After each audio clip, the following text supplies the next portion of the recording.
So in this question, they tell us that we have a reaction run at 2 temperatures, and when it is run at 123 degrees Celsius, it's twice as fast as when it was run at 223 degrees Celsius.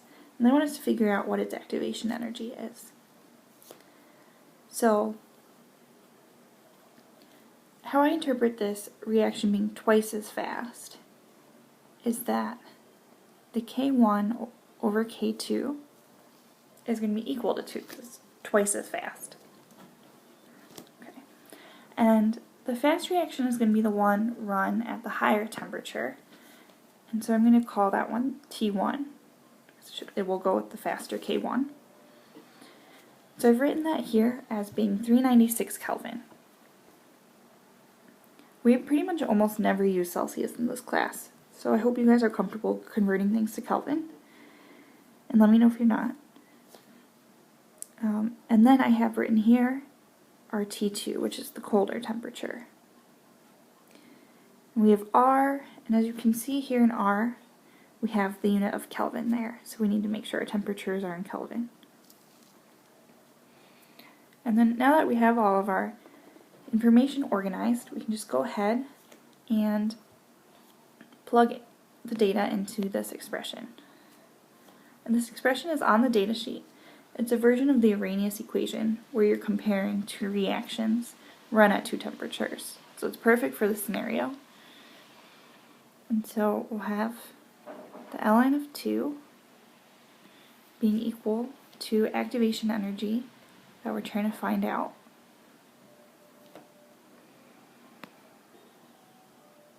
Divided by R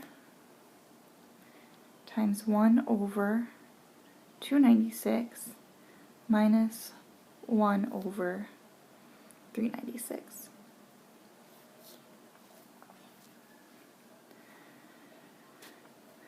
So then if we go ahead and just evaluate the parts that we have numbers for, so we're put in so far, we get 0.693 is equal to activation energy divided by R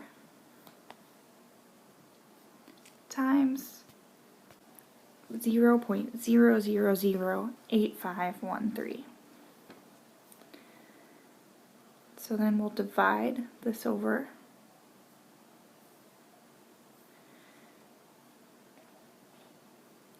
and get that 812.5 is equal to activation energy divided by R, which is that 8.314 joules per mole Kelvin. And then we'll multiply that over and get 6755 is equal to the activation energy. And so because we had joules as our unit in R, this activation energy is going to come out in unit of joules. And we can just say that that's equal to about 6.8 kilojoules. And so there's probably some differences in rounding, but we can call that C for sure. Let's say 6.8 is close to 6.9, especially when you look at the other answers. Okay, so this is a good example of a question that you want to make sure you can do with your Chem 112 approved calculator. So try doing this not with your graphing calculator, because the arithmetic can get a little tricky.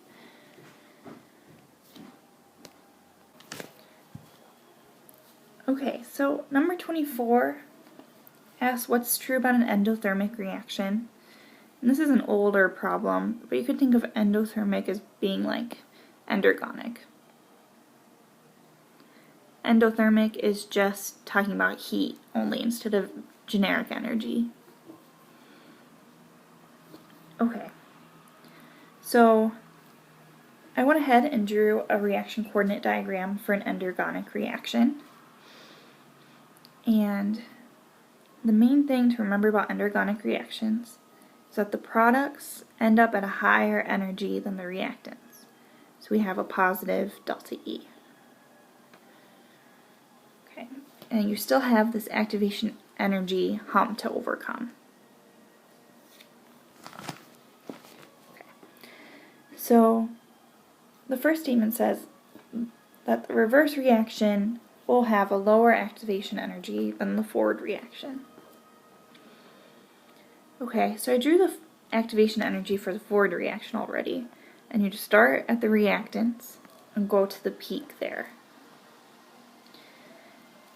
And so the reverse reaction is going to be like as if our products were the reactants for the scenario.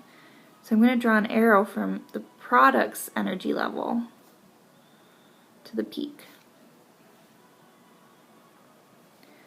Okay, and then this arrow is the activation energy of the reverse.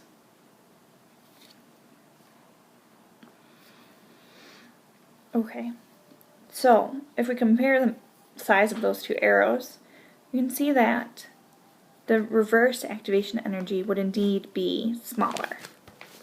And that's true for any endergonic reaction. Okay, so the first statement checks out. The second one says an endothermic or endergonic reaction requires a catalyst to proceed in the forward direction. And so I think for this one it's important to remember that catalysts don't affect delta E.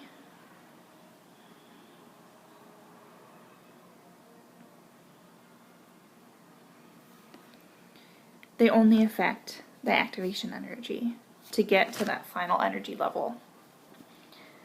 And so catalysts don't affect or aren't required to overcome that hump and end at that energy level. They make it easier because the hump is lesser. It's just for any endothermic reaction we'll have to have some input of energy from a different source. Okay, and catalysts don't change where you end up there. Okay, and then the third statement says an endothermic or endergonic reaction releases energy.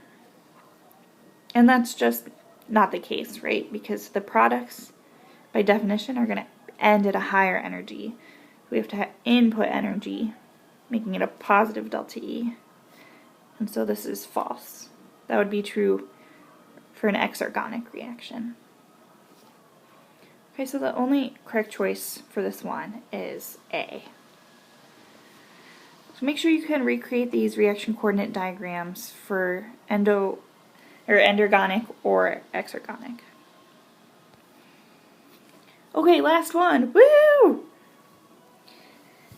We have two substances reacting, and they tell us that after 16 minutes, 75% of it has gone. A has gone away, and after 24 minutes, 87.5% are consumed. And B is zero order. So, I jumped the ship a little bit, or jumped ahead of myself a little bit there. But so changing the concentration of B has no effect on the reaction rate. And so B, we know, is going to be zero order.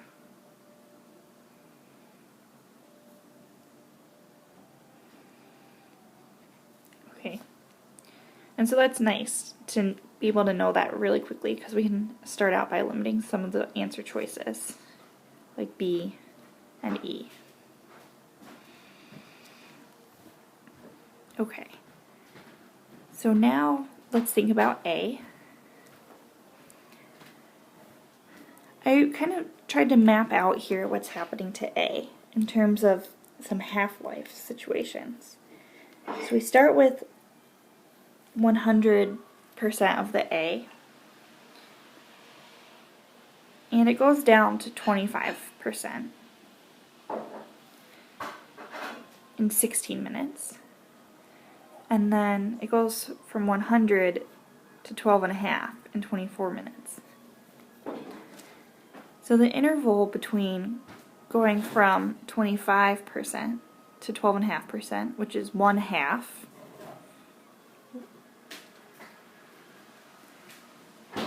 takes 8 minutes. Because we already did 16 of the minutes, and we're going to 24.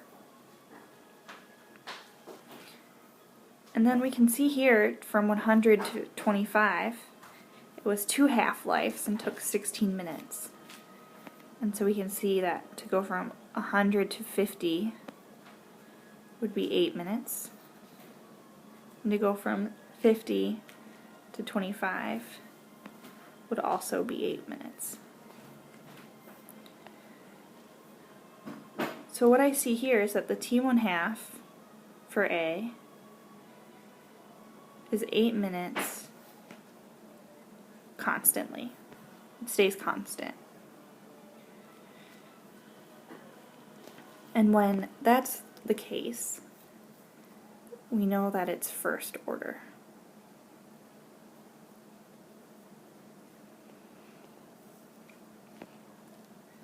Okay, if it were second order, we would see the half-life go from 8 minutes to 16 minutes to 32 minutes for each of those cases. And so the answer for this question is D here. Okay. So something that I think helped me answer this question is just knowing that like 75% and 87.5% would give me concentrations that I could map out onto this kind of half-life chart.